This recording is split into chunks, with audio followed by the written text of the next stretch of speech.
gonna miss this train. So Lord, we thank you in advance. People get ready, get ready. Good God, afternoon, people of God. You have tuned into another episode of Solutions. I am your host, the Minister Corey Wright, with my talented new co-host, April, the agent, a great spoken word artist, and I am here with a very special guest, Miss Cynthia Daly, expert on energy regulations, deregulations, and we're going to meet her in a second.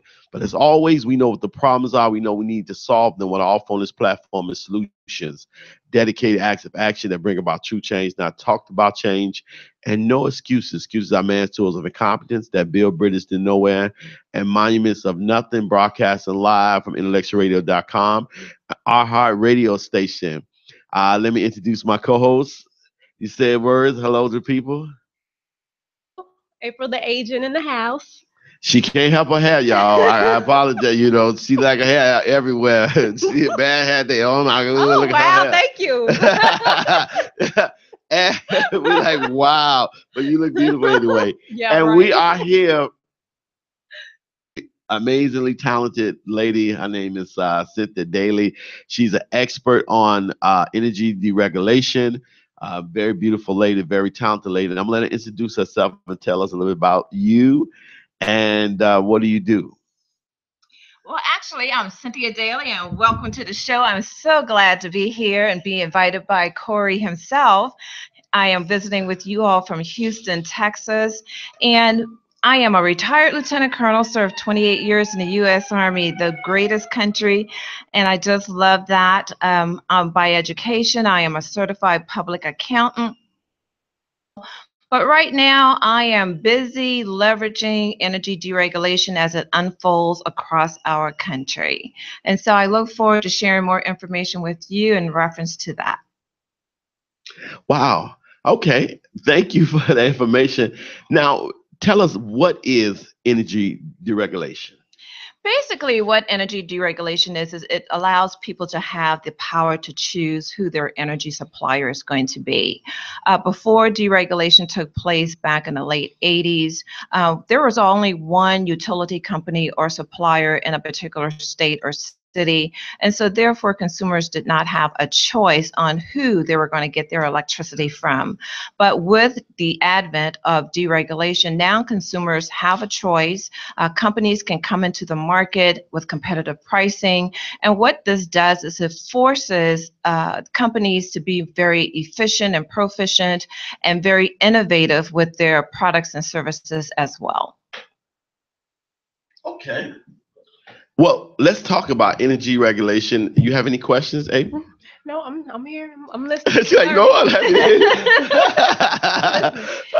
But okay, before we get in that, let's talk a little bit about you. Let's let the people get to know who you are. Mm-hmm. How did you first get into energy regulation? What made? Well, let's first start with your military career, because you are a lieutenant colonel. Oh my goodness. A retired lieutenant colonel, so you've been in there for years. Did you go right out of high school, or what happened? How did you become service? Well, actually, I got introduced to the military through my stepfather. He was in the Navy at the time, and as a little girl, Charleston, South Carolina is my hometown. And so we had the Charleston Naval Base at that time. And what he did is he would take me to the Naval Base during Family and Friends Day. So here I am, this little girl, mesmerized by these big naval ships. So when I graduated from high school, I went to college at the University of South Carolina. And at that time, I said, wow, I need to see if they have the Navy ROTC, whatever is here.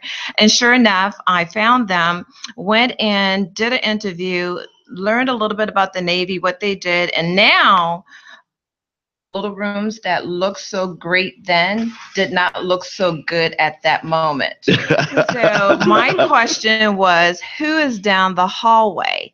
And they said, we have the Army and the Navy down, the Air Force down the hallway. And I said, okay, let me go talk to one of them. I joined the Army ROTC. Completed that with 4 years. When I graduated from college, then I started my military career as a young second lieutenant. That is amazing. Mhm. And you are a public accountant. Was that school that you learned in the Navy, or was that your major in college? Well, I'll tell you what, I came a full circle to being a certified public accountant, and I'm going to give that praise and glory to God, because when I was in school, I am naturally gifted when it comes to science and math. I literally in the 10th grade got selected for the Governor's School of Science and Math for South Carolina. So when I went to college at the time, I thought I wanted to be a doctor. I had movie on Ben Carson. So this little girl back then thought, wow, it would be great to be a neurosurgeon. And I still have those newspaper articles today where they interviewed me on that. And when I read those papers now, I'm like, who was that child? But I majored in biology, pre-med, and then realized, you know what? Best friend at all. But I did not want to change my major as most people would have probably done, and just stuck with it, knowing that the military is going to send me to whatever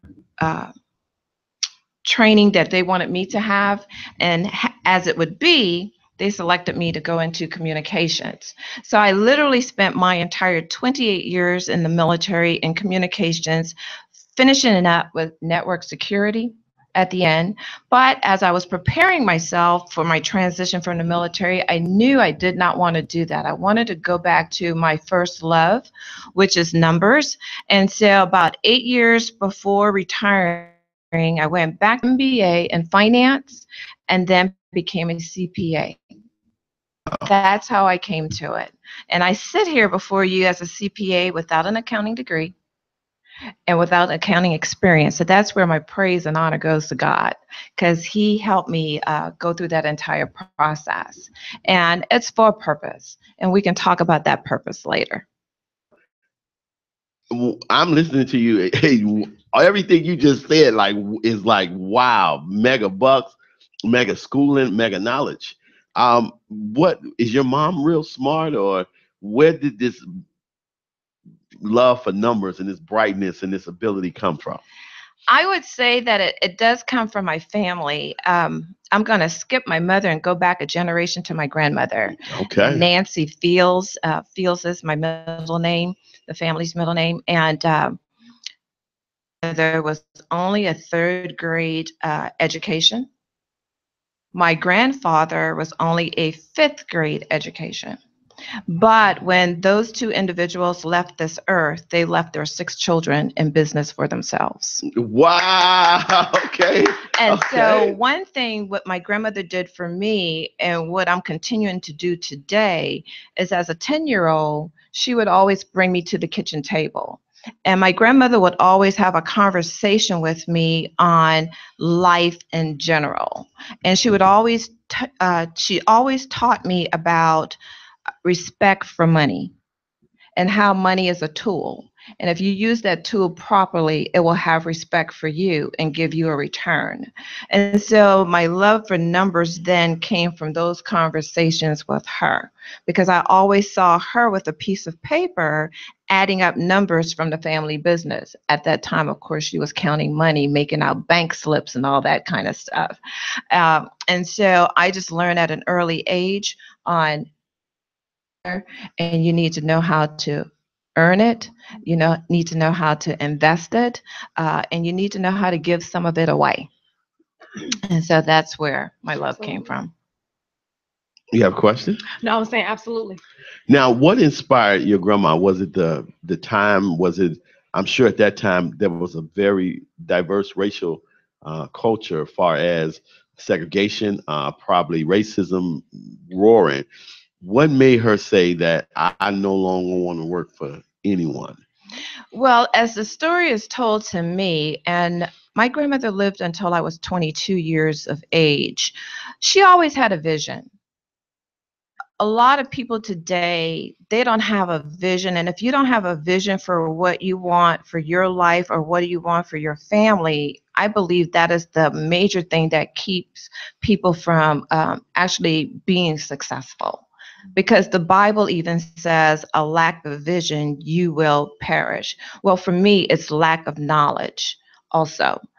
So for my grandmother, as she was coming up, Johns Island, South Carolina, their books are out there about my little city. And when people look at it, they always saying something to the effect of a third world country. That's the perception. I remember the very first time I read those words, I thought, what? I live in America. They think that my little city is the perception of a third world country. But my grandmother worked the farms and the fields back then. She was born in 1911, so she was not that far removed from slavery.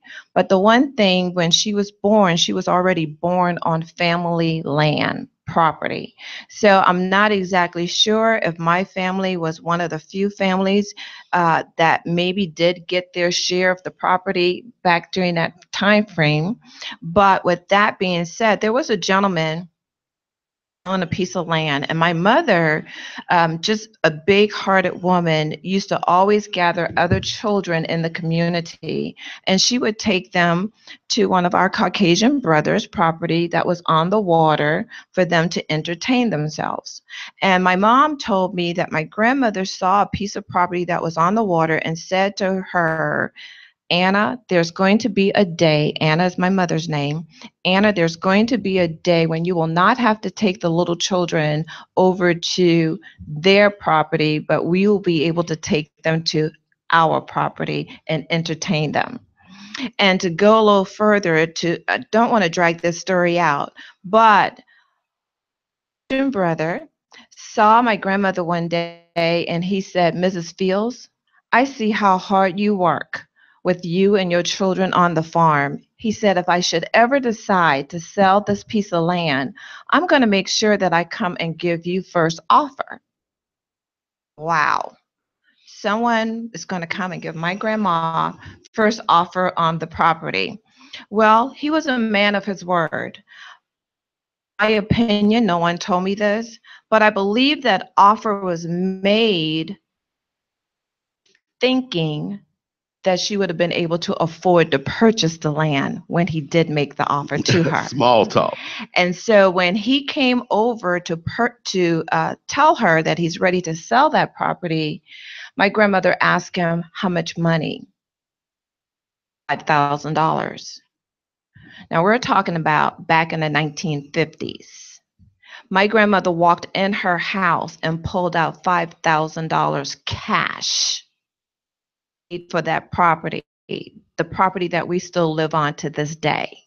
Wow. Yes. Nice. And wow. that gentleman, he was so shocked that he came back 3 days later and said to my grandmother, Mrs. Fields, I'm ready to pay you back 3 times what you paid me to purchase the property back. Now, see, what happened is he had told another gentleman that he would sell the property to him. But because he had already told my grandmother first, it was, you know what, more than likely, she's not going to be able to afford it anyway, so I can be able to come and sell it to you. Unfortunately for him, and fortunately for the Fields family, my grandmother had the $5,000. And that's how the story was born. Wow, that's an amazing story. And thank God that this white guy didn't feel that, okay, I'm going to take back the land anyway by force. Mm-hmm. See, that's a blessing. Wow, so you already started off from a strong legacy. And when you see your property today, and when you see the legacy that's attached to that property, inspire you, or does it ignite you to be greater every single day?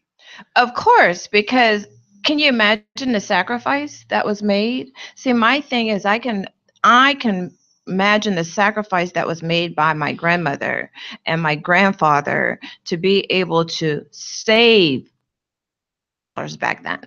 You know, my mother tells me all the time, you're so very fortunate. When I was growing up as a kid, I didn't have access to this. I didn't get a new dress. I didn't get new shoes. It was hand-me-downs all the way.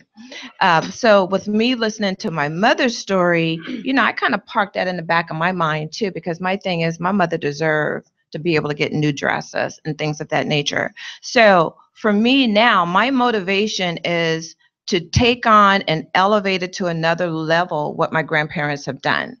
I truly believe that in every generation that comes thereafter should take what the generation before them have done and then take it to another level so that when that generation comes, they can take it to another level.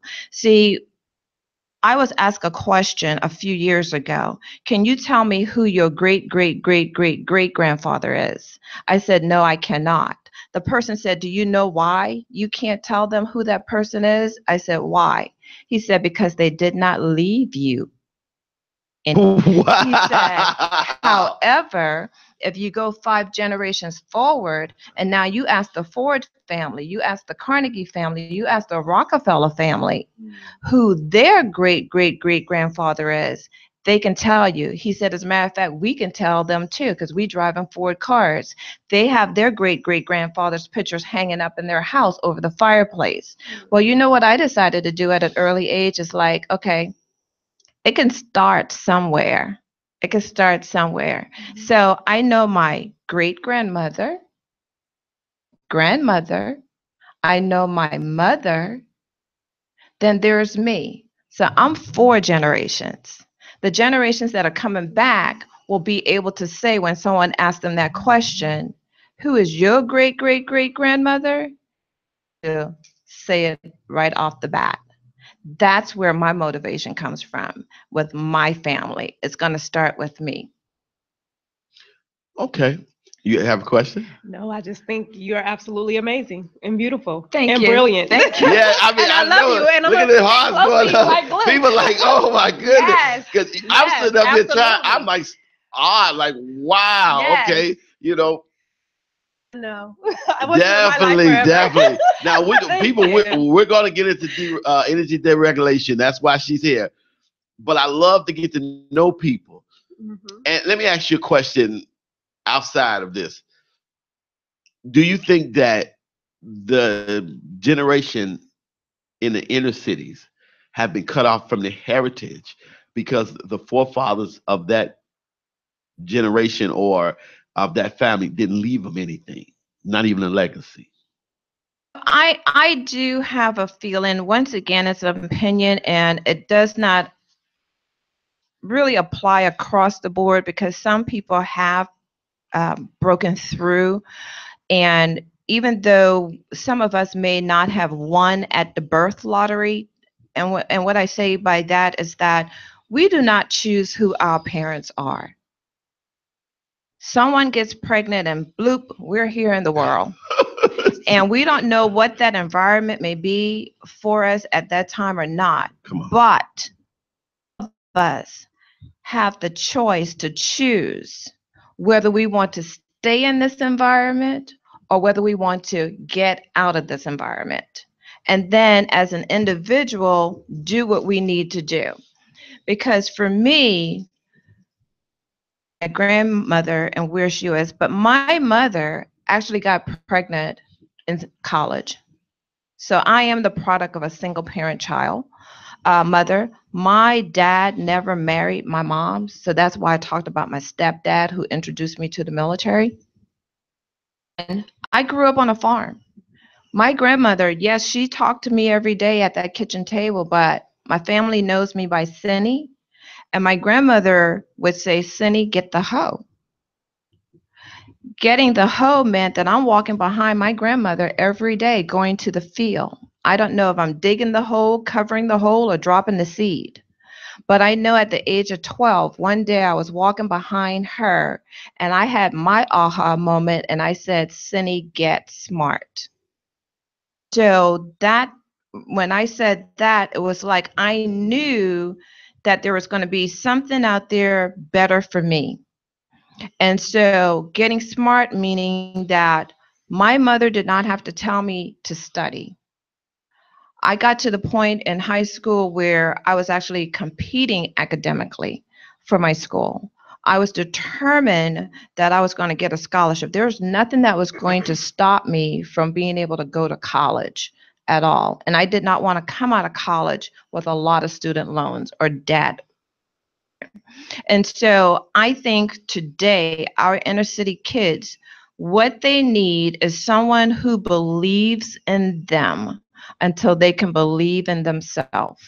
And they need to have individuals who are willing to pour into these young people. Because I also had teachers, Mrs. Parker, Mrs. Gathers. Miss Gathers was my librarian. She's the one who got me for a love of reading. So I devour books. But you have teachers in schools who can see children from different environments and homes that if they just, because that's all a child wants. If a child knows that you care, that child will perform because they want the applause, they want the attention, and that is a lot of our motivation. So for me back in Houston, same thing. I reach out and I volunteer and I take children, I take young adults, whoever wants to listen at my kitchen table and pour into them as to this is what life is all about. And this is where you need to start making decisions now, because every decision that we make today affects our future, meaning also that an indecision is a decision.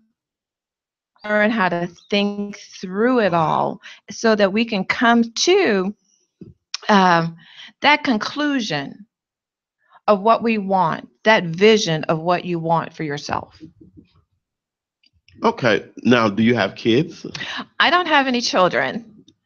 Been married? I have been married. I'm divorced. I've been divorced now for 13 years. Okay. Yes. Wow. I have a few questions. Go Sure. ahead. My first question is, why do you like? For me, my family, like each generation should do better than the previous generation.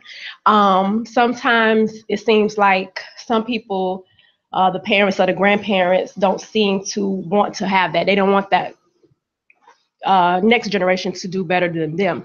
Do you think that's the case, or do you think it's just the way they think of themselves? And how would you, what would you say to those type of families? I would say that, yes, there are probably some families out there, not just the parents, you have the aunts, the uncles, the cousins that will not support you when you're trying to rise above. But what I would say to the young people who are experiencing that is, once again, do not let define who you are. Do Yes. not let individuals take your dream or rain on your parade. You have to really reach down to the strength that's in you, because I believe that when we come into this world, God did not create junk at all. Okay. God created all of us with a purpose, and He has given it in us. He gave us the desire and the will to do. It's all scriptural. So it's then, instead of looking toward family, my very favorite scripture, look to the hills from whence cometh your help. Your help cometh from the Lord who make heaven and earth. So let Him then start honing the skills that He gave you, because He will send someone in your direction. If you're looking and you're praying, just be open to the individual that He sends your way.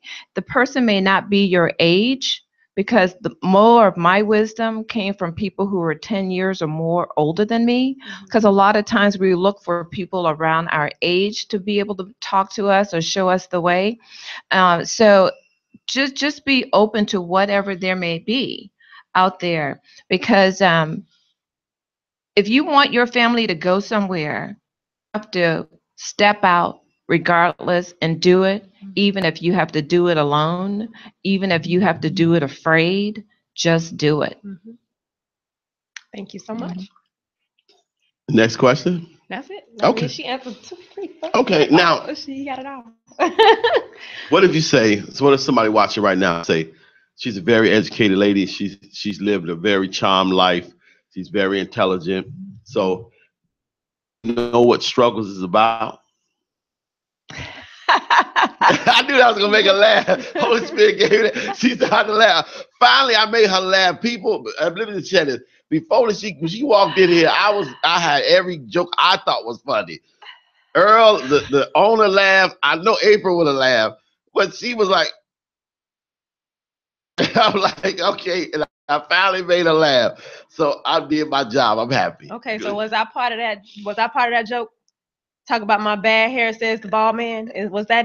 No. She talking about me being bald. This is hereditary. I can't help it. I like my hair. Here's what I want people to take away, especially those who are looking at me, who's hearing me. Was not without struggle. Please get it. It was not without struggle.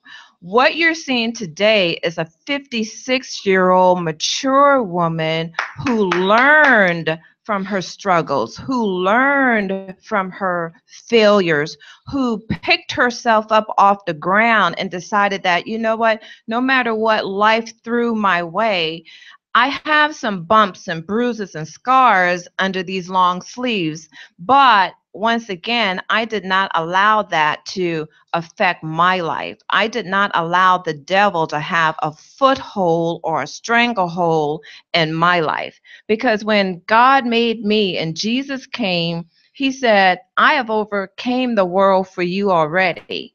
You're going to live this life with trials and tribulations. Just because I overcame the world doesn't mean that it's going to be easy, for you. So please do not mistake that just because you hear how I sound, you see how I look, that I did not have any struggles. My mother worked 3 jobs. Yes, we got food stamps. I know what it is to have food stamps to go buy food.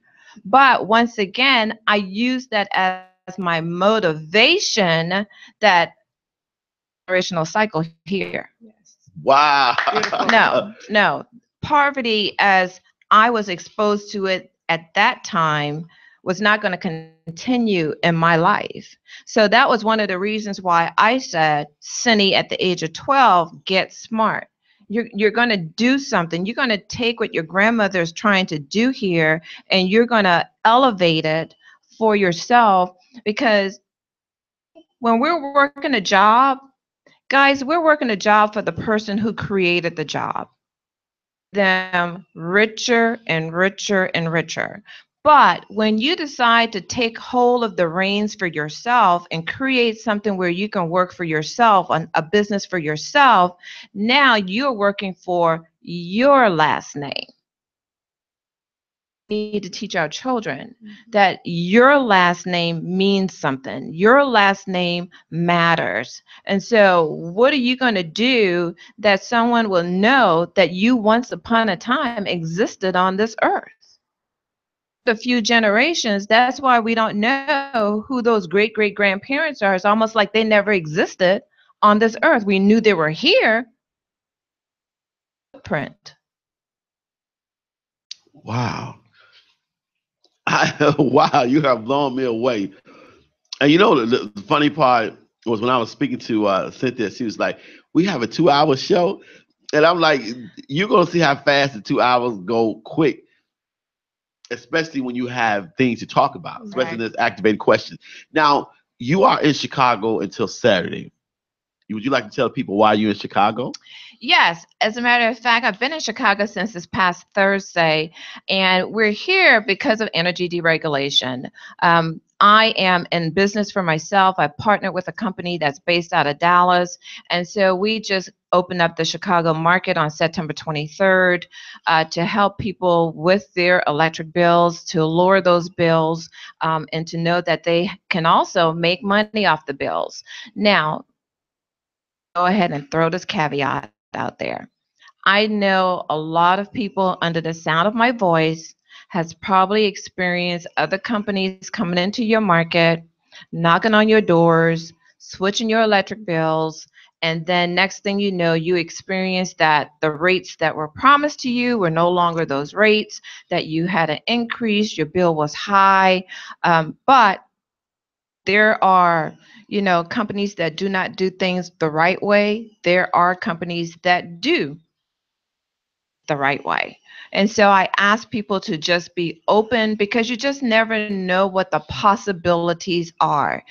You know, we have a tendency, and when I say we, I'm not just talking about the Black community, I'm just talking about people in general right now, because 98% of America works for the other 2% of America. Wow. And the 2% are the ones who were always open to the possible what could be if, versus nah, I don't even want to try this.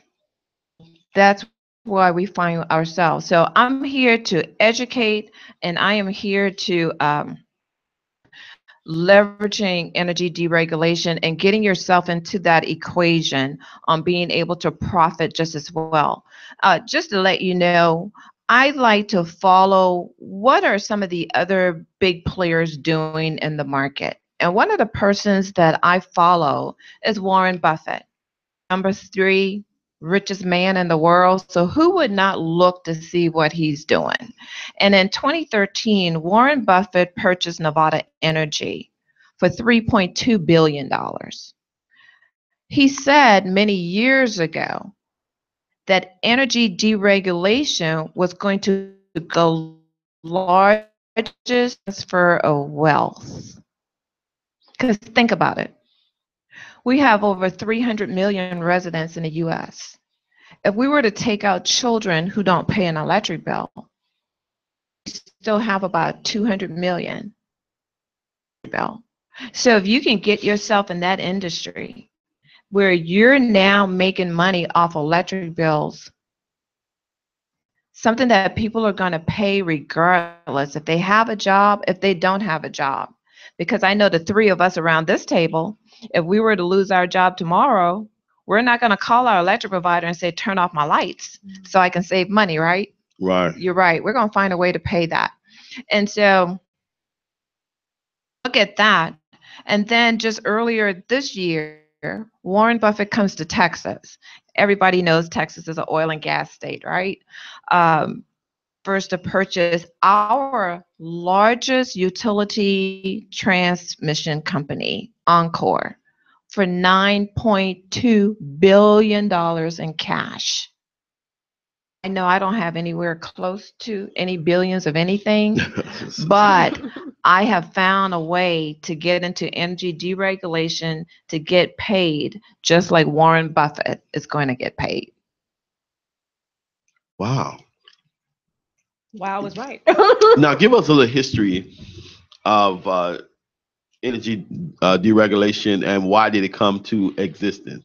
What was the thought behind it? What was the reason behind energy deregulation? Well, you know, once I got in the industry, of course, and studying and doing my own research in reference to it, the main reason for energy deregulation is to be able to give consumers, but also to bring that cost down. Consumers were actually being abused by having 1 or 2 utility providers, because those utility providers can go in collusion with each other and say, hey, we're going to set the price here. And so therefore, they don't have a choice to either come to you or come to me. We split it 50-50, so what? Or whatever the percentage may be.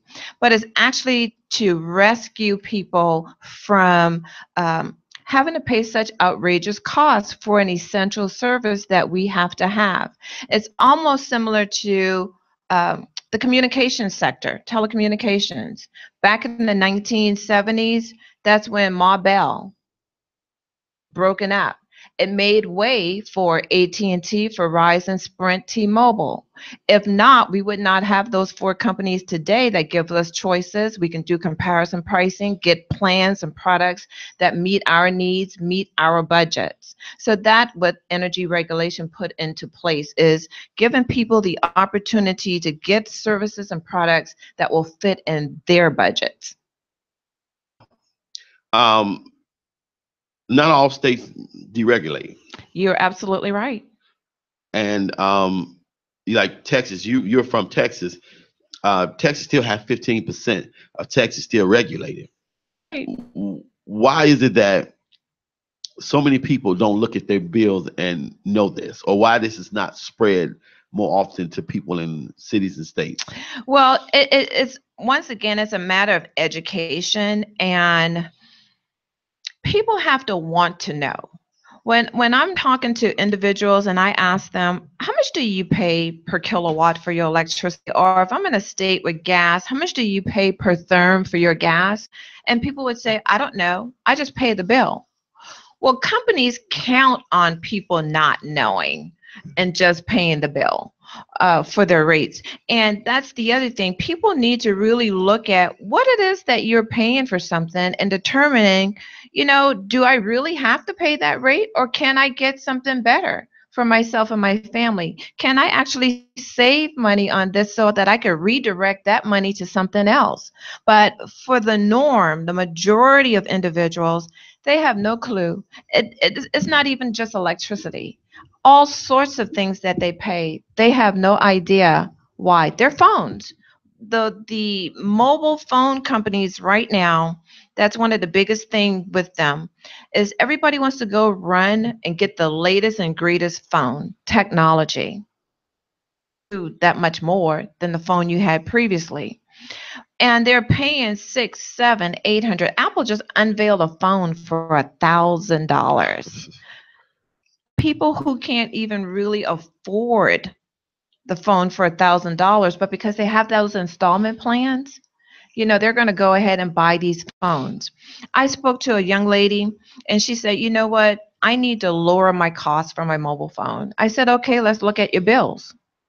Phones in her home. But when we look at the bills, she did not know that just on the phones alone, not the data plan, just the hardware, the phone alone, she owed the company almost $5,000. Wow. Just on the phone alone.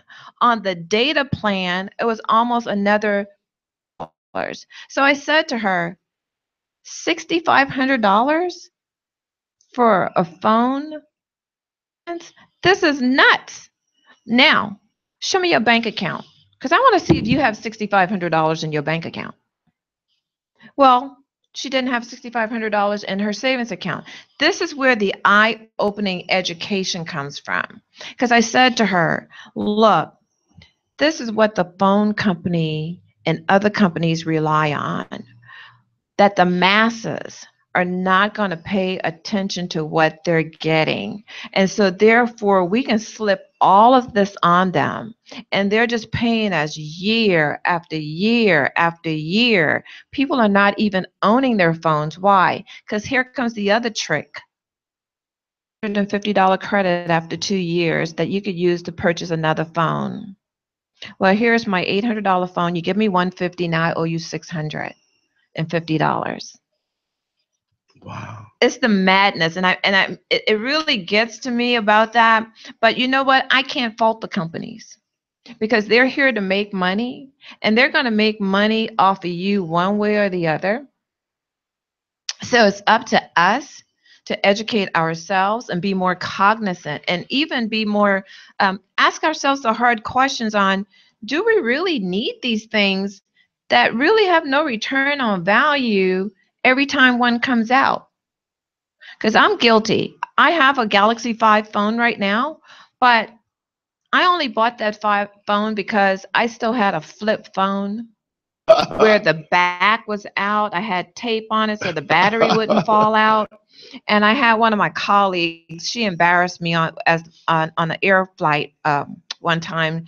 The phone rang as we were getting off the plane, and I pulled up my red and I flipped the phone, and she said to me very loud, "You are a professional and you still have a flip phone."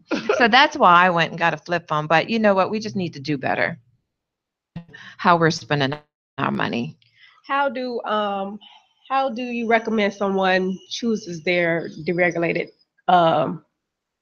utility plan, because it's a lot of scams? Mhm. So how does one decide which company to use? Okay, that's an excellent question, because people don't know or understand that companies that come into operating your market, like as a Illinois Utility Commission or Commerce Commission that you apply for the license to operate in the state. Other states have what they call the Public Utility Commission. So a person can always go to that state site and look to see if the state is registered with that Public Utility Commission, or here in Illinois, it's called the Commerce Commission, I believe.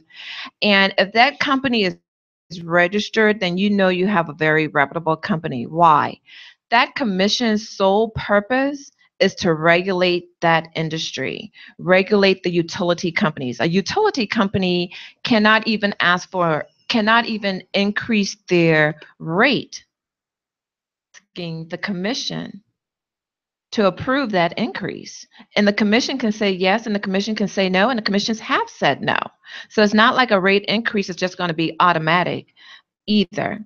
So you go there and you look and you'll type in the company's name, you'll do a search, and then you can see, does that company have any penalty fines, any kind of adverse actions that's going to be taken against them. If you don't see that company registered there, you do not want to do any more than likely, because if they're not registered, no one's really tracking them and no one is really monitoring them. Okay. Now they call them retail electricity providers, reps. Yes. And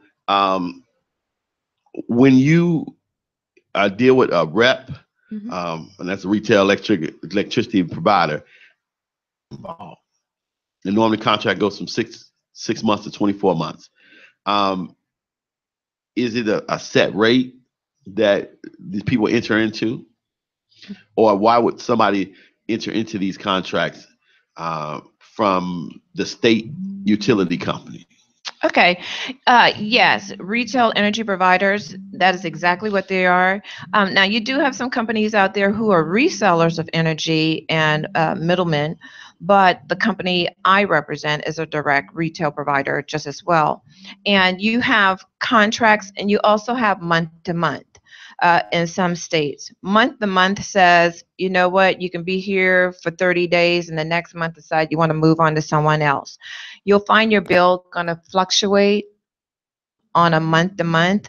But when you're in a contract, whatever your contract rate is, whether it's 6 months, 12 months, or 24 months, that's the rate you're going to pay for the duration of that contract. Now, why does someone want to get into a contract? For the reason of locking in your rate.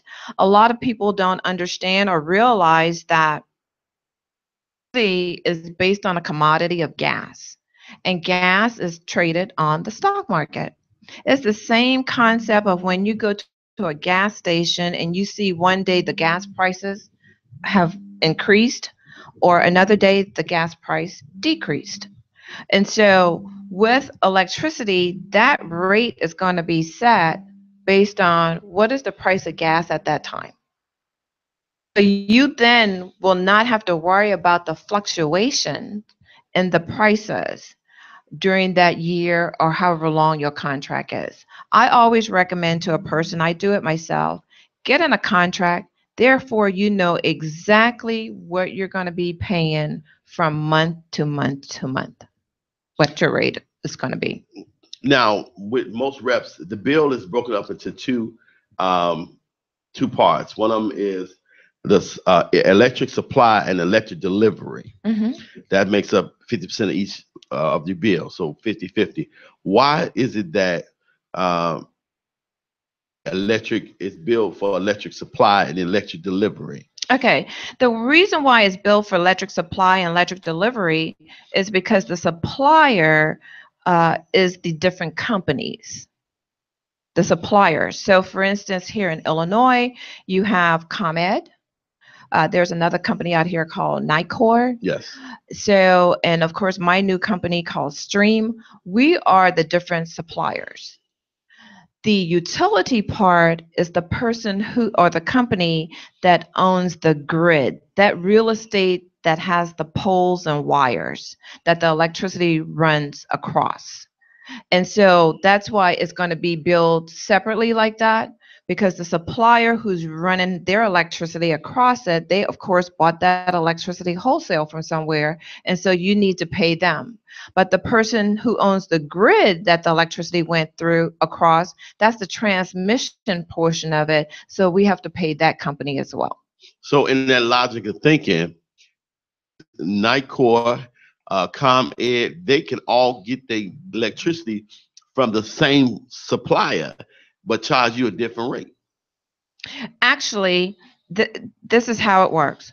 ComEd owns the grid. Okay. ComEd may even generate its own electricity. I know from there are other wholesalers out there like Constellation Energy. Constellation is a power generation type company. And my company has bought their electricity from Constellation Energy Wholesale. So with ComEd owning the grid, everybody else is running their power across the grid. And yes, everybody can set their prices to be competitive in the market, is what it should be to keep the market competitive. But you will find some people will set their prices higher, especially if they are a middle person, a reseller. Why? Because they had to buy the electricity that was already marked up a little bit. They are a reseller, so they have to mark it up a little bit to get a margin for themselves just as well. The other part of it is that there are companies out there that are traditional based companies. And so they have that advertisement budget where they're paying for that celebrity, or they're paying for the radio ad, the television commercial, the billboard. And that cost is passed back to consumers. You know, somebody has to pay it. Somebody has to pay that company's expenses. And so it is priced into the rate. Then you have the other companies, such as myself, that come in a non-traditional model where we don't have that advertisement and we don't have that overhead. And so therefore, we do not have to increase that margin to pay back all those expenses. So now we can come and offer the consumers an even lower rate than what the incumbent can offer. Um, um, a lot of people today want to go green. A lot of people want 100% renewable resources as far as energy. You work for, how would it assist people in going green and with this renewable energy? We do offer the green products just as well. We do offer green products just as well. You probably have some people out there who are doing cogeneration with windmills and solar panels, and they are being reimbursed by selling that, whatever they generate, back to the grid. Those individuals can also work with our company and go and continue to do that process as well. So we do recognize that we do have a percentage of the population that want to have clean generation, and we offer those just as well. Okay. April? I'm going to ask questions that she may have already addressed. One is about the rate change when you are entering into a contract with a deregulated company. Experiences where they've said, okay, your rate is going to be this for a certain amount of time, and then it could change. Is that normal? Should the rate change during the contract period? It should not change during the contract period. If you are in a contract for whatever period of time, 6 months, 12 months, 24 months, that rate should not change for those 6 months, 12 months, or 24 months. Now, at the end of the contract, when you're doing a contract renewal, people always ask the question, well, why do my rates change then? Standard business practice that rates may change. Why? Once again, it's based on the market. The market is constantly changing every day. So when your contract ends, who knows where the market is going to be? But every customer can always negotiate for a better rate than what the company may ask or may offer at that time. Okay, so when that renewal time comes, it's not automatically renewed, correct? No, it's not automatically renewed. What happens is you will go on a month to month. Now, once again, like I explained earlier, month to month, you will see those prices being a lot higher. So you'll have some customers who fall into that. oversight it could be. I know my company, and I'm sure some other companies, they do reach out to the consumer at the time and say, hey, your contract is getting ready to expire. You may want to renew so that you will not experience that month-to-month increase. But people are busy. They may not renew. And then next thing you know, they went a month or 2, 3 months and realized, oh my goodness, my bill has increased tremendously. Well, it's not that the company just decided that I'm going to increase your bill. It was the failure to lock in your rate. What is the allowable time to send notice for that renewal? My company sends notices out 90 days before. Okay. And we tend to do standard business practices. So I'm going to say anywhere between 60 to 90 days before, you'll get a notice to say, hey, your contract is coming up.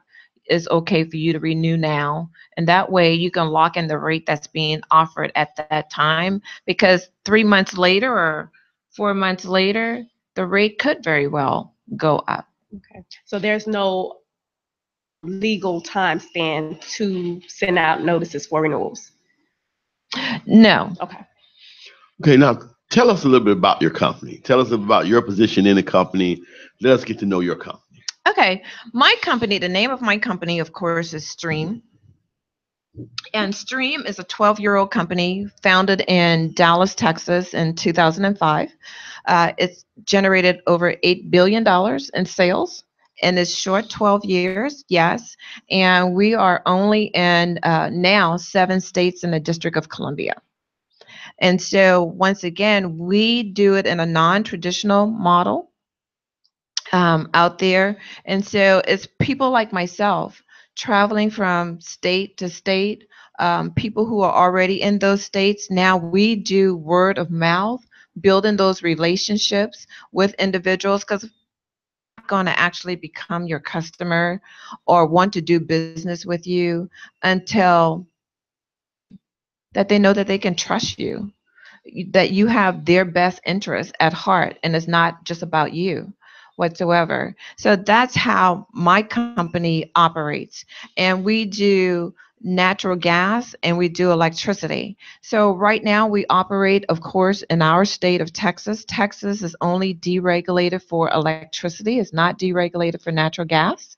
We're in Georgia, which is deregulated for natural gas, but not for electricity. And then we go into the Northeast, where we're at the District of Columbia. We're in Maryland, New York, New Jersey, Pennsylvania, where those territories are deregulated for both electricity and natural gas. And then, of course, we just came here to Illinois, and we're starting in the electric market first. Illinois is deregulated for natural gas just as well.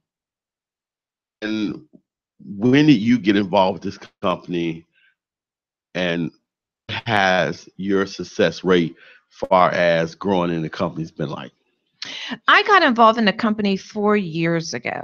I met another gentleman who was involved in the company, and so he introduced it to me. He showed me how I could make money in this company. One of the big things that really got my attention too is he showed me how I can get free electricity in my house just as well.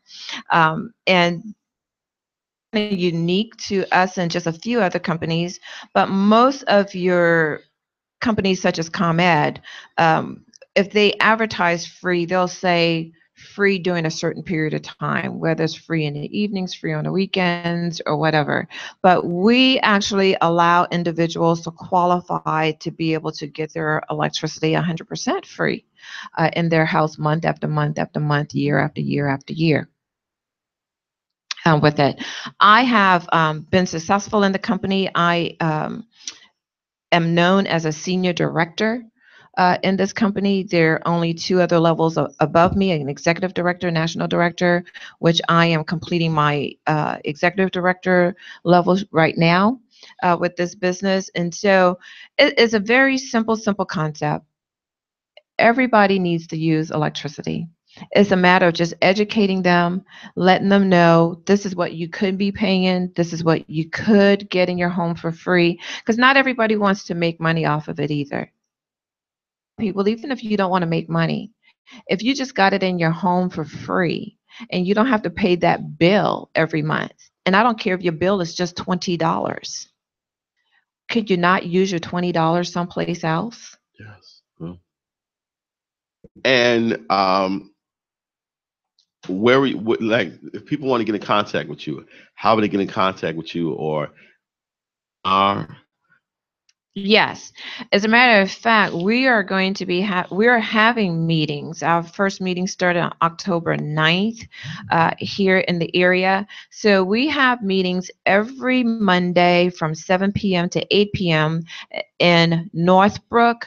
It's at the Hilton Chicago Northbrook on Milwaukee Avenue. Thursdays at 7 p.m. in Naperville is at the Marriott Naperville on 1801 North Naper Boulevard. So we have those meetings on Monday nights at 7, Thursday nights at 7. You could also reach me, Cynthia Daly. My number is 813-785-1450. Once again, that number is 813-785-1450. Yes, it's a Florida number, and I live in Houston, Texas, but that's because of my military career. Okay. Now, that's going to be my question. Like, you got a Florida number. You got a Florida number. Wow. Do you have family in Florida? No, I was actually assigned in Florida.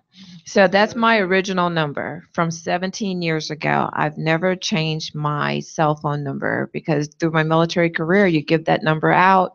People across this country has it. The minute I change it, a whole slew of my network will not. So I just chose to keep that number. So you're offering people a way to make money, to get a free bill, and to educate people on electricity. What would you say to that naysayer that it sounds too good to be true, it could be a pyramid? How would you respond?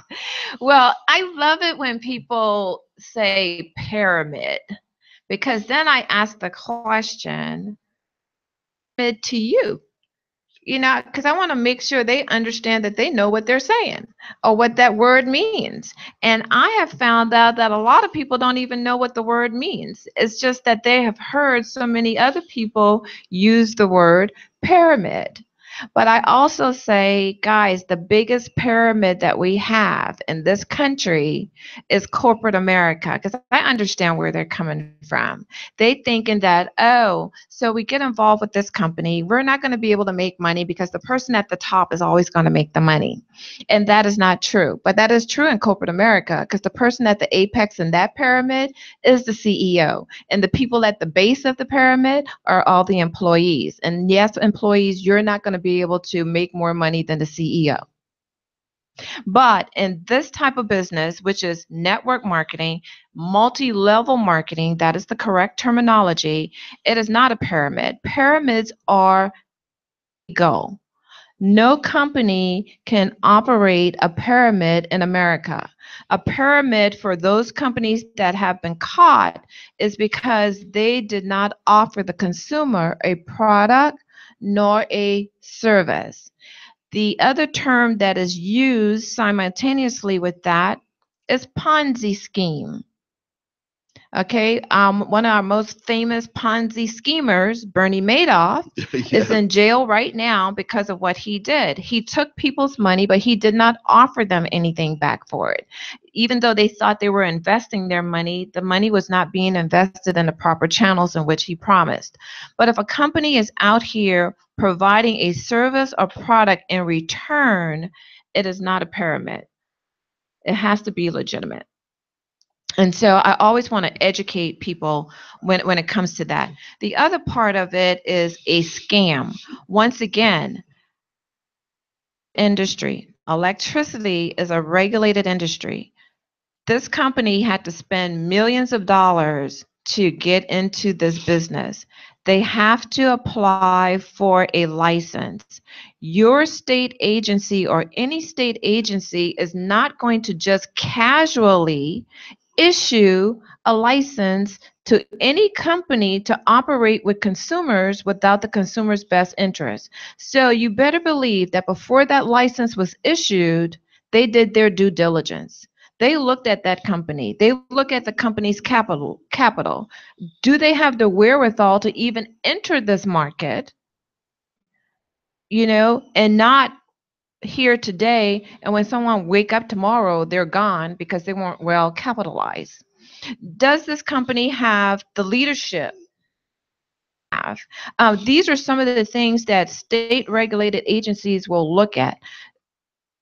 Statements. They're also going to look at, are there any lawsuits? Let's look at any reviews from other agencies for one, the Federal Trade Commission, who regulate our type companies. Do they have any reports out there?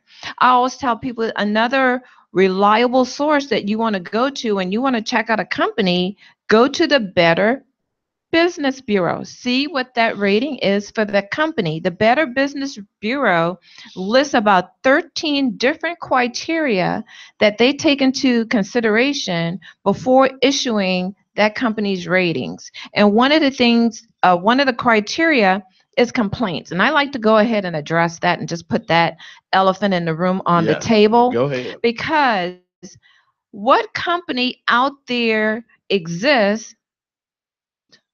You can go out there and you'll see that people are going to complain about something. Well, you're right. Apple has complaints, but is that stopping anybody from paying $1,000 for a telephone? Not at all. Walmart has complaints, Right. but does that stop anybody from lining up to go to Walmart to get the savings? Microsoft, Bill Gates have complaints. So there are going to be complaints out there. What you need to look at, did the company resolve the complaints?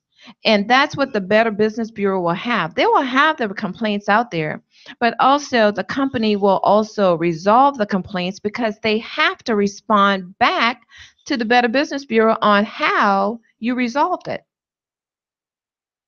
Will document it, that it went unresolved, and you'll always have that negative report. So any company that's here for the long term, that's worth their salt, that has value, they will resolve complaints to the customer satisfaction, because it only takes that customer's word of mouth, once again, go negative, and you have 100, 200, 1,000 people hear that negative complaint.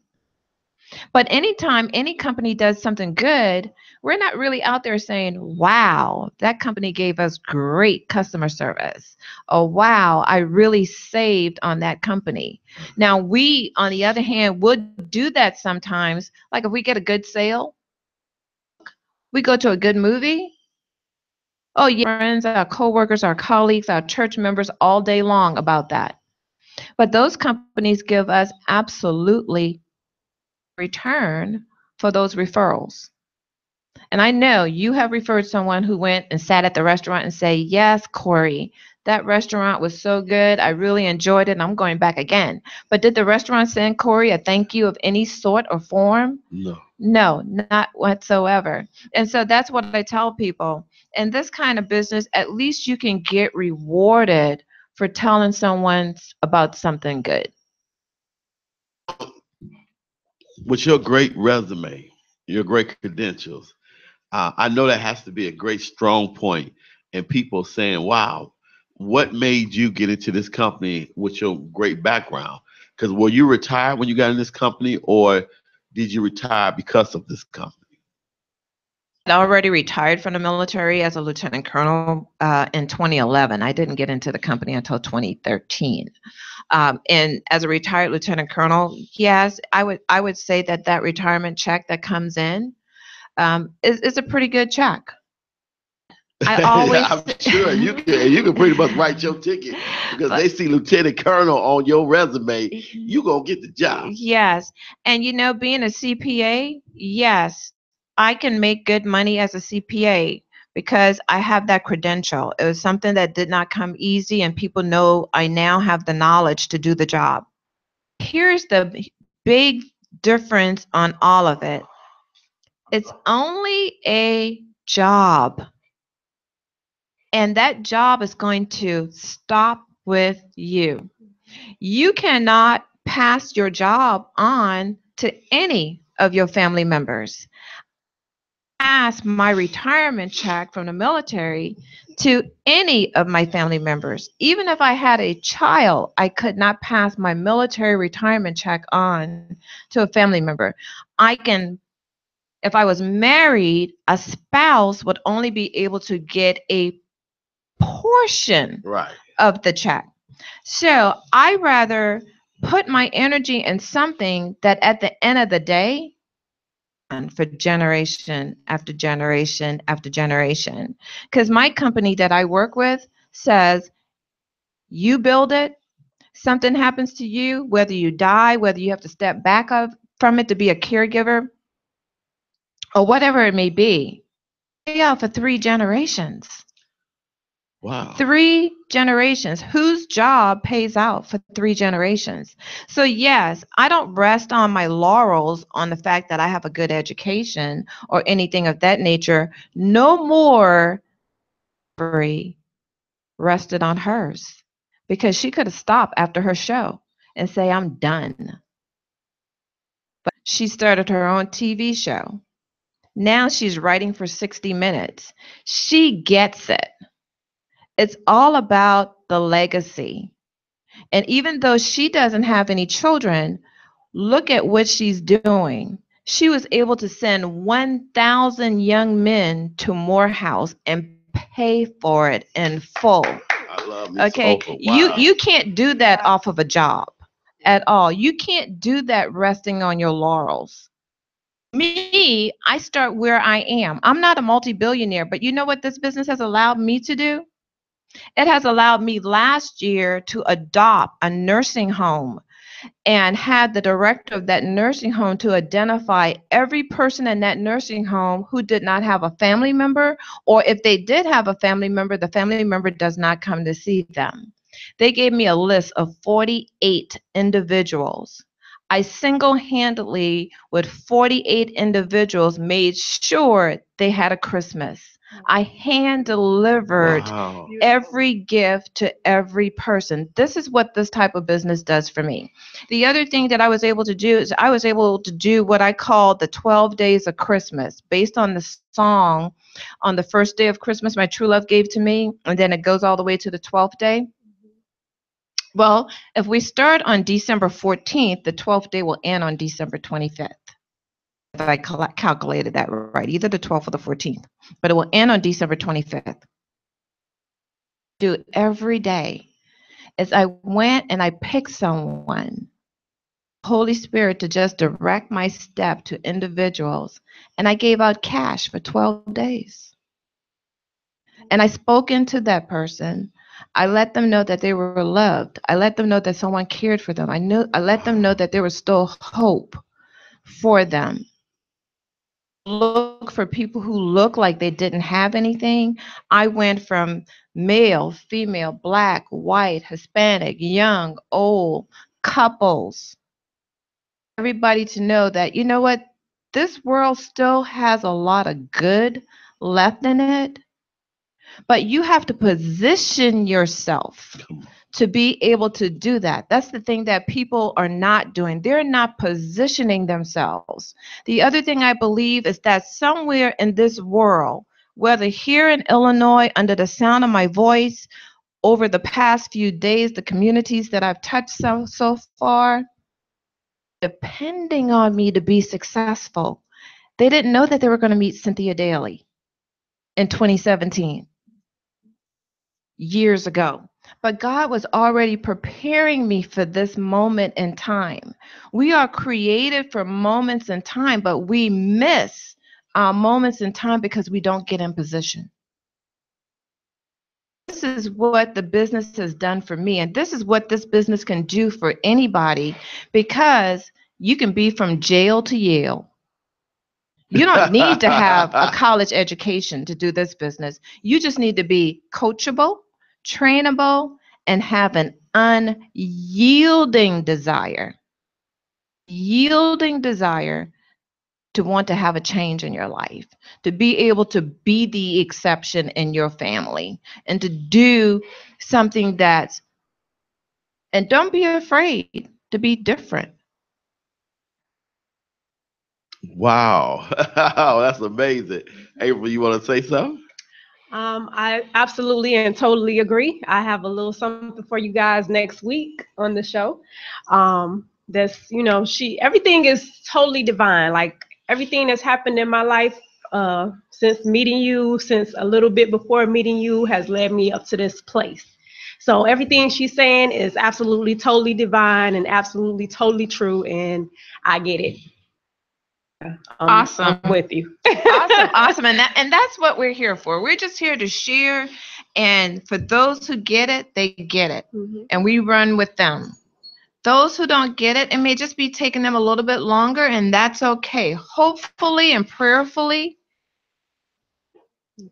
So being like this is the Solutions Radio, I'm glad to be able to be a part of this and to be able to share love and to share life and to share solutions with everybody, my community, other communities, just us, period, because we other opportunities, we won't get it anywhere else. Mm-hmm. If you don't step out and do what you're created to do, what your creator has created you to do, if you don't step into your purpose, then miss something, or somebody else is going to feel where you're supposed to be. So you have to allow yourself to be put in position.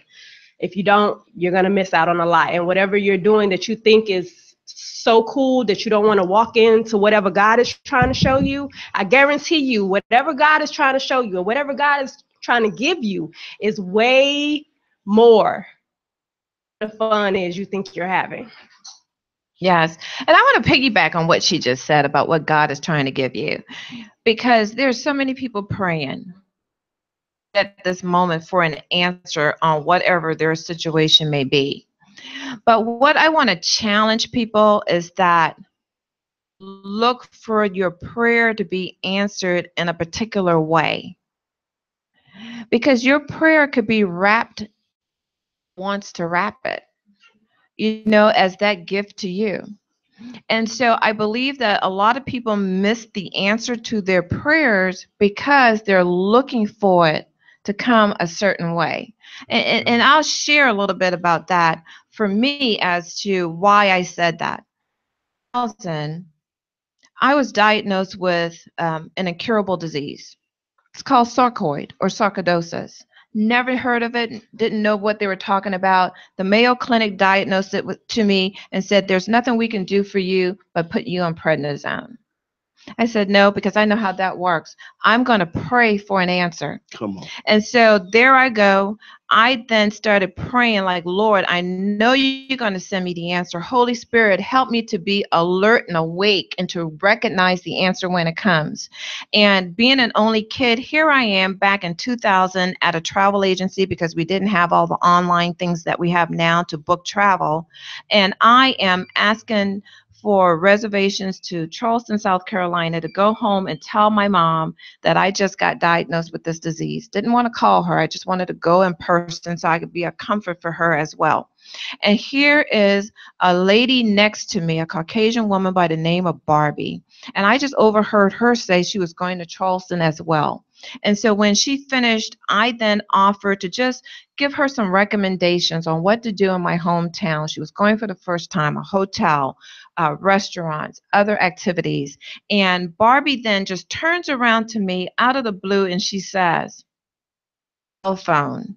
Now, if I'm giving you a recommendation and you're turning around out of the blue about a cell phone, it's like, where is this going? But you know what? Holy Spirit to say yes. Now, that was weird. You know why? I had just bought a cell phone 2 weeks prior. Holy Spirit, why are you telling me that I need a cell phone when you know clearly I don't need one? So she goes to Charleston. I go to Charleston. We came back. We contacted each other, and she said, meet me at the California Pizza Kitchen. I am going to deliver you your cell phone. She met me. She delivered the cell phone to me. And then all of a sudden again, the conversation takes a weird turn where she starts telling me about having cancer. Okay? But she never did chemo. She never did radiation. She didn't do the surgery. And now she's cancer free, not cancer remission, cancer free. They can't even find anything in her body. Yes.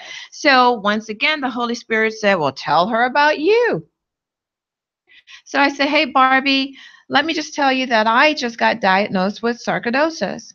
And she said, I don't know what you're talking about. I've never heard it before, but here's my doctor's name and number. Give him a call. Here's the answer to the prayer. Because, see, I could have left the travel agency when Barbie said you need a phone and said no. Connected with her because I would have thought she's not the answer to the prayer. Let me keep going and looking for the answer to my prayer. Of course, she gave me the doctor's name and number. I sit here 17 years later, no sarcoidosis in my body, not in remission. They can't even find a trace of it. So much so that the doctors are saying today, oh, the Mayo Clinic must have made a mistake. There's no way you had that disease because it's incurable. But you know what? I saw the x-rays with my own eyes. Both lungs were so, I say ate up because there was not a clear spot on it that the doctors first thought I had full-blown lung cancer. And the doctor said to me when I went for what Barbie did for me, you will be healed and you won't have any scar tissues or anything. My lungs are clear as a bell today. Now, I truly believe that Barbie was an angel. Why? I never saw her a day since.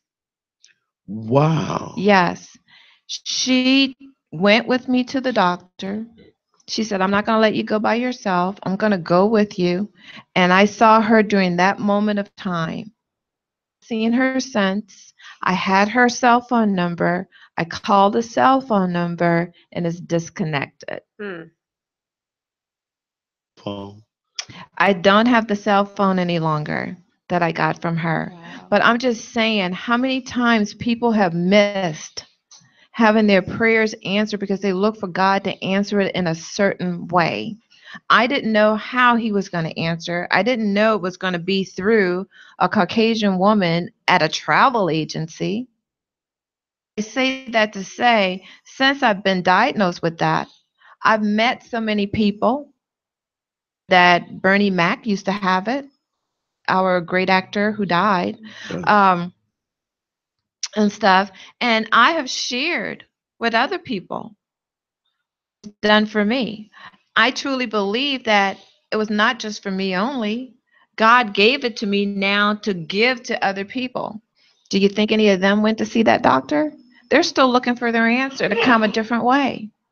Wow. You know, so we have to look that when someone is talking to you about something, when it comes to being an opportunity, Richard Branson, the owner of Virgin Atlantic, Virgin Airlines, Virgin Mobile, a multi-billionaire, says that when someone gives you a great opportunity, you don't look at it and look at the negative side of it.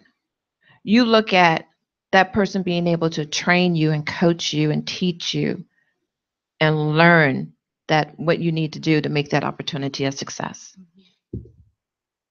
You know, that's amazing when you look at the testimony of me being here at Intellectual Radio with Earl Winfrey.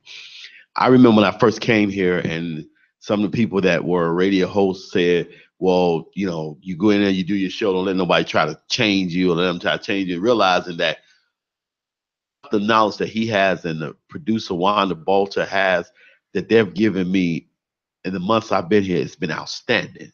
And then I realized when those people were saying that, they were just saying that because they didn't want to change and learn. What I try to do, and anybody that's on this platform, is I give them the opportunity to shine. Say anything because nobody can tell your story like you. That's true.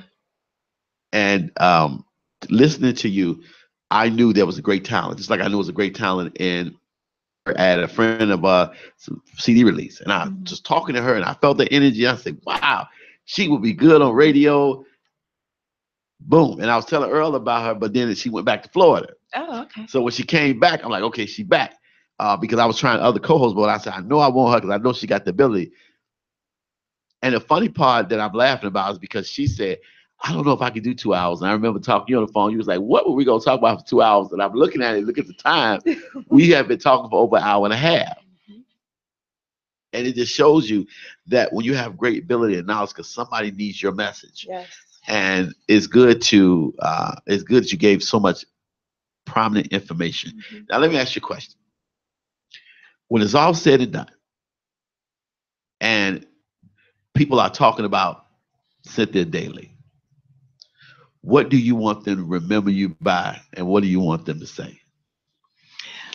When it's all said and done, and I am no longer walking this earth, I want people to be able to say that, if it wasn't for her, if she did not teach me how to think, because I could tell you anything, but if I can teach you how to think, you will be successful in life. And one of the things that I'm going to leave on this earth is called the CAN Foundation. Has nothing to do with our former president, with the I can, we can, yes, we can. But with the CAN Foundation, you will be able to say, and I can, she can, we can, he can, they can. But what CAN stands for? 3 generations, as I spoke about earlier. Oh, they're going to know about the generations in this family. The C is Cynthia, that's me. The A is Anna, that's my mother. The N is Nancy, that's my grandmother. And the CAN Foundation will be here to educate and promote financial literacy and to offer scholarships to students who major in accounting, finance, economics, and international business. Because if our people get that and they master those disciplines, there's no stopping you. Because there's an old saying that a Jewish woman who's a very, very, very good friend of mine who taught me a lot, she's 71 years old today. She said there's a saying that says, he who has the goal rules. And so you need to educate yourself and empower yourself so that you too can have some of the goal, and now you have a seat at the table. Okay. Now, for the people that will come to the meeting tomorrow, what should they bring? What should they expect? And again, can you give the addresses and the telephone number again, information? Yes. For everyone who would love to just come to the informational meeting tomorrow, it's going to be held at the Marriott Hotel located at 1801 North Napier Boulevard in Naperville. The meeting will start at 7 p.m. It goes from 1 hour to 8 p.m. And what are you going to see there? You're going to see a room full of people such as myself who are just excited that they got involved in the company. That's one group. The other group you're going to see are people who are out there, such as yourself, wanting some more information, wanting to learn about this opportunity and how they can fit it in their lives and what they can do with this opportunity to make a difference and take control of their own financial future. What are the expectations that you should have? Just come open with an open mind on what if. Could it possibly be? Could this be the answer to the prayer that I have? Because we don't know what your prayers are. But once again, this could be one way God is wanting to answer your prayer. Knowing that you will have people who will invest themselves in you.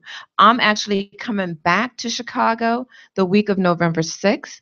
I will be back in Chicago again the second week of December. We're actually having the official launch on January 13th at the Navy Pier. So this is not a company that's just wanting to be here on a short-term basis. This is a company that's here for the long haul, because there are going to be other states across this nation that are going to deregulate, and you want to be able to position yourself that when that happens, that you can capitalize as well. I would love for you to be my special guest at the meeting. So you could call me at 813-785-1450, or you can send me a text message and let me know that you are planning to attend the meeting. And therefore, I will meet you personally, greet you, and help you to make a decision about this opportunity. Now, my radio show, I have a radio show tomorrow because I would come. Um, if people can't make the meeting tomorrow, is there another meeting, or they can still contact you? And is there a website they can go to get more information? You could always contact me, but the meeting is held every Monday and every Thursday. For those listeners who are in the Northbrook area, it's at the Hilton located on Milwaukee in the Northbrook area. Here in Naperville is the hotel that I just said, and that's every Monday in Northbrook, every Thursday in Naperville at the same time at 7. And if you can't make the meeting tonight, just give me a call. I would give you my website, but it will not serve any purpose if I'm not connected with you. I really don't want you just going to the website, but then I don't have any communication with you. Now, I will freely give you my website after we talk so I can tell you how to navigate around on the website and find all the information that you would like to have. But once again, I would rather appreciate if you would just give me a call or send me a text message, and I will definitely get back with you. Wow. So how do you like your experience in radio? I love my experience in radio. This may be another source. You know, the average millionaire has 7 sources of income. So I'm always open looking for additional sources of income. To talk to right there. He might be ugly, but he's a great guy. April, any comments? What do you think? I am very glad to meet you and glad to be sitting next to you in your presence with all your awesomeness. I just think what you have said, what you have shared is awesome and amazing. Thank you so much. And, you know, I want to say the same to both you, April, and to Corey, because Corey, it's a divine connection. Mm-hmm. You know, when you are really trusting the Lord and looking to the hills for your help, He will direct your path to the people that you need to connect with, because Corey and I met on Facebook. In Chicago is where he happens to be, and I'm traveling to Chicago. You got to tell me, is that not God or what? And for Corey to then call, because when I met him, I didn't know he had a radio show. To call and say, hey, I want you to come and talk on the radio show. I just had to thank God when I hung up the phone with him, because I'm like, look at what you're doing, God. Because I can only meet one by one by one. But this radio show, I just met, I don't have a face to these people. Hope they can hear the sincerity in my voice and the genuineness in my voice, that I care about people. Because people don't care how much you know. People care to know if you care about them. Mm-hmm. They care to know, can I trust you? And finally, can you help me? Yeah. And that's what I embody. I want people to know that I care about them. I'm somebody that you can trust. I operate with the utmost in integrity and character. And I can help you. That's my mission, to help you. So I thank you for giving me this time, because this is valuable time. You could have given this time to anybody else. So I feel honored that you decided to share this time with me. And I really am going to pray that as you continue to do your broadcast, as you continue to provide solutions to individuals, that God will begin to elevate this broadcast for you, and that He will start bringing in the listeners, but not just the listeners, but the people who would be able to partner with you to actually get your broadcast on a larger scale. And for the gentleman who you've partnered with so far to give you this foothold in your community, it's my prayer that God will also elevate him and what he's trying to do. He shared with me that he has right now but 70 different shows here. I mean, how awesome is that? That he's opened a platform for people to get the message out. And there are a different variety of messages here. But here's the common thread in all the messages. It's about elevation. It's about purpose. It's about solution. It's about our mankind being able to fulfill and walk out their destiny before they go to the grave. So I appreciate all that you all are doing here just as well. And may God continue to smile upon you as you continue to do that great work. No, I appreciate that. Hey, Yeah. you know, when I receive all that in the name of Jesus, when I talked to her, I said, you know, you offering a valuable service and valuable information, but let the people get to know you. Because I know a lot of people know you in Houston, a lot of people know you in Florida, but now everybody know you in Chicago. How often will you be here in Chicago with this business, you personally? I personally going to be frequent Chicago. Like I said, I'm leaving this Saturday. I've been here for about 10 days. I'll come back again November 6th because we do have a big event on November the 11th, which happens to be Veterans Day as well. So I'll be doing a double celebration there. I'll be back again the second week of December and then January. Then I'm going to let Chicago go through that brutal winter. That's what you're talking about. Don't leave me. And then I'll come back in the spring. And at that time, we'll be taking an apartment here in the Chicago area. So I just want people to know that this is not someone who's just ducking in, duck out.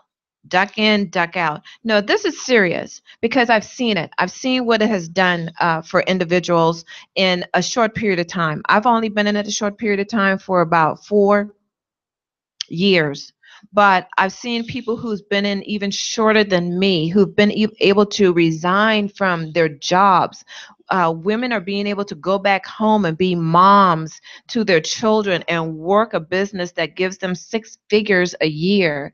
Wow. I've seen not children, but they could be my children, 18-year-olds, 19-year-olds, 20-year-olds who are using this business and they're paying their way through college, no student loans, buying cars, paying for their apartment. This is, if you want to cut your teeth on being a business owner with minimal investment or no investment, this is where you do it. And this is the one thing that I forgot to say. For anyone who is interested and getting involved and partnering with me in this business, you can't fail if you partner with me. You only fail if you quit. But if you want to get involved in this business and you have an address, you can actually come in this business with me for free. Anyone with an Illinois address can come into this business with me for free until October 31st. After October 31st, your minimal investment is going to be $199, but once again, it's minimal. But why pay if you do not have to? Give it a shot. Give it a try. What do you have to lose? Nothing. Yes. But you have all to gain. I have an Illinois, so I'm getting into it free. Can I get a church name, man? You got an Illinois address? Okay, there go two right here. Earl, you got Illinois address? All right, you got me. Solution is in with it. And when you come back, you are welcome on this radio show. Well, thank you. So now we are coming to the end of our show, and I want to give each person a chance to leave a lasting impression, which you've already done, to the listeners that's listening right now. Well, I'll go ahead and get started. Listeners, I want to just thank you for taking the time for the past couple of hours or however long that you spent on the radio listening to me. I want you to know that I really, really appreciate it. I want you to know that you listen to a woman who has a heart after God. Just like King David. King David did what he had to do to win God's heart. And he always inquired of God before making his move. But he was human just like the rest of us. He made some mistakes along the way. But you know what? God still honored his legacy, because then Solomon, his son, sat on the throne. And I believe that for those of you who are seeking him, who are following him, he wants to do the exact same thing for you. He wants to honor your legacy as well. But it's going to be up to you to make the decision that you wanted for yourself. And I'll see you there. All right. Beautiful. April. Again, today is divine. I mean, my whole day has been divine. Before I even got here, it was divine. So, if you are someone out there listening and you are looking to invest in your future, into your grandchildren, if you're like me, you may have sugar babies because I don't use the G word. But if you're interested in investing in your future, and having a legacy and protecting your family, I too have some very good information for you. If you want to contact me, you can look me up on Facebook as April the Agent. April, first name spelled just like the month. The Agent is one word. Just inbox me, and I will definitely get back to you. I was going to wait till next week, but I'm just hearing God saying now is the time. So now is the time. So I'm just letting you guys know that you guys definitely have two opportunities to build your life and change your mind, open your mind, change your life if that's what you want to do. You have the opportunity to do it. God has given it to you. Grab hold of it and just walk in that direction. And I guess my comments are clear. People of God, I am very honored and grateful for Cynthia Daly. She's more amazing in person than she is on Facebook, talking to her. I thank God for my co-host. And what I want to say to you all, people, is that you have to make the change or be the rescue that you are looking or you want to happen in your life. You have to be the person that's going to get up and make the change. You have to say to yourself that I've been in stagnation too long. It's time for me to live life. And what you do in life, so you were born. And just like my brilliant guest said, that what footstep are you leaving, following, or to see that you are here? And we have to take advantage of these things, because I will and I am, because opportunities don't always come in. And when God gives you a blessing or sends you somebody in your life, you can't blame him if you don't seize the moment, because he gave it to you. And a lot of times, just like my guest said, we want things to fall into our own pattern of thinking as far as blessings. But every answer is not going to always be how we want it to be, but it is an answer. I always say the only thing in life that will never lie to you is your results. And if you don't have the results that you want, then you have to change your mechanics. And you have to know that I have to do something different. To repent a little bit for earlier today, and to all my listeners. I posted a video earlier because I had a disagreement with another minister, and we were both wrong because we aired our differences on Facebook. Mm-hmm. I want to sincerely apologize to all of the listeners, all my followers, and all the members, because I don't want to leave a negative impression of church and the church folks. And I was wrong, and I shouldn't have responded or said anything. And we shouldn't have been doing that. We should have been man enough to sit down and talk about it. So I apologize, and that will never happen again. That was out of my character, because, when you repent, you have to feel sorry for what you did, and I did. And that is not the conduct of men and women of God. That is not the conduct of chosen men of God. And it was an unfortunate situation that shouldn't have happened. And again, for all my listeners and followers, I do apologize for that. And people of God, we have to be better in our lives and our thinking, in our presentation, and how we approach one another, because we need each other. Community, our inner cities are in a state of emergency. And if the people of God is not getting along, trouble. So thank you guys for tuning in. I want you to tune in tomorrow. I have Jeff Maxwell, a gang leader who went to jail for narcotics, got out, became a man of God, couldn't find a job. And what he did was create an opportunity for himself in factories and jobs. And now he's helped over 1,000 people get jobs. And he's here to help you get a job, no matter your background, no matter what you've been through. So people of God, tune in tomorrow. You don't want to miss that, especially if you need a job. If it was easy, there would be no Cynthia Daly. If it was easy, there'd be no April the Agent. If it was easy, there'd be no Earl Winfrey at IntellectualRadio.com. If it was easy, there'd be no Minister Wright. But most important, if it was easy, there'd be no you. See you at work. You don't need no ticket. You just get on board. You just get on board. Get on board. You don't need no ticket. You just get on board.